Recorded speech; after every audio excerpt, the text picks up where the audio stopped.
আসসালামু আলাইকুম রহমতুল্লাহি ওয়া বারাকাতুহু। সবাই কেমন আছেন? নিশ্চয়ই অনেক ভালো আছেন। আলহামদুলিল্লাহ, আল্লাহর অশেষ রহমতে আমি অনেক ভালো আছি। আজকে খুবই সুন্দর করে মুরগির মাংস, ব্রয়লার মুরগি যেটা অনেকে পছন্দ করেন না, সেটাকে এত সুন্দর করে আজকে রান্না করব, দেখে খেতে ইচ্ছা করবে। তো সেই জন্য আমি কড়াইতে তেল বসিয়ে দিলাম। তেলটা গরম করে সেটা আমি পেঁয়াজ দিয়ে দিলাম।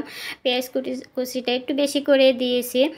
আর এর মধ্যে আমি গোটা মশলাগুলি, দারচিনি, এলাচ, তেজপাতা, লবঙ্গ, তারপরে আমি গোলমরিচ সবগুলো মশলাই দিয়েছি। দিয়ে একটু নেড়ে ছেড়ে ব্রাউন কালার করে নিয়েছি। আর গোটা মশলা থেকে সুন্দর একটা ঘ্রাণ বের হয়ে গেছে। এর মধ্যে এ পর্যায়ে আমি দিয়েছি আদা বাটা, রসুন বাটা এবং জিরা বাটা। এগুলো বেটে আমি কিন্তু ফ্রিজে রেখেছিলাম, ডিপ ফ্রিজ থেকে নামিয়ে আমি দিয়ে দিয়েছি।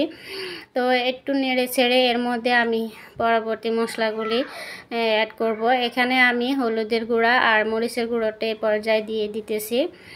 আসলে রান্নার স্বাদটা আপনার অনেকটা কষানোর মধ্যে চলে আসে। যতটা সুন্দর করে মশলাটাকে কষাতে পারবেন, মাংসটাকে কষাতে পারবেন, ততটাই মজা হবে।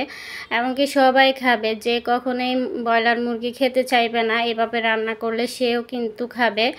তো মশলাটা যত পুড়ে না যায় সেজন্য সামান্য একটু পানি দিয়ে মশলাটাকে খুব সুন্দর করে আমি একদম মশলাটাকে এত সুন্দর করে কষিয়ে নিয়েছি, যেটা আপনারা কালারটা দেখলে বুঝতে পারবেন। এ পর্যায়ে যখন তেলটা ভেসে আসছে তখনই বোঝা যাবে মশলাটা খুব ভালোভাবে কষানো হয়ে গেছে।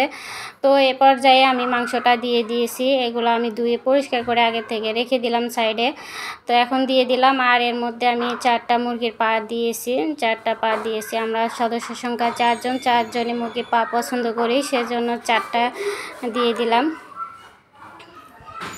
যাই হোক, সুন্দর করে এবার মশলার সাথে ভালো করে কষিয়ে নেব।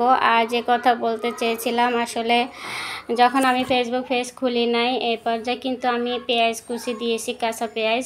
এর মধ্যে এটাও এর সাথে ভালো করে নেড়ে চেড়ে রান্না করে নেব, কষিয়ে নেব খুব সুন্দর করে। আর কালারটা দেখে এখনই বুঝতে পারতেছেন রান্নাটা কতটা মজাদার হবে। আরও সুন্দর হবে যদি আপনারা সাথে থাকেন, এখন দেখতে থাকেন। এর মধ্যে ঢাকনা দিয়ে বারবার ঢাকনা তুলে উল্টে পাল্টে আমি ভালো করে নিচেরটা উপরে, উপরটা নিচে দিয়ে ভালো করে কষিয়ে নিতেছি, যাতে মশলা সবগুলো মাংসের সাথে একদম সুন্দর করে যায়। যাই হোক, যে কথা বলতে চেয়েছিলাম সেটা আবারও বলতেছি। আসলে সত্যি আমি যখন ফেসবুক পেজে এখনও কাজ করা শুরু করি নাই, তখন অন্যদের ভিডিও দেখে মনে হয়েছিল এটা কোনো ব্যাপার না, এটা আসলে করাটা খুবই সহজ। বাসায় বসে বসে এই কাজটা করতে পারি, কোনো ব্যাপার না, খুবই ইজি ব্যাপার।